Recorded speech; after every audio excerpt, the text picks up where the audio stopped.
ये चारों जानवर तालाब के किनारे फंस गए जिन्हें तैरना नहीं आता है।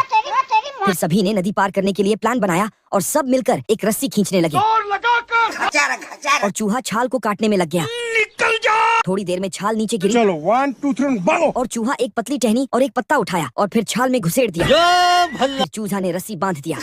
तभी उनकी नाव तैयार हुई और सबने मिलकर नाव को पानी में धक्का दिया और गाते हुए जाने लगे। तभी एक मेंढक पानी से बाहर आया और उनकी नाव देखकर हंसने लगा। तभी वे सभी मेंढक का पीछा किया।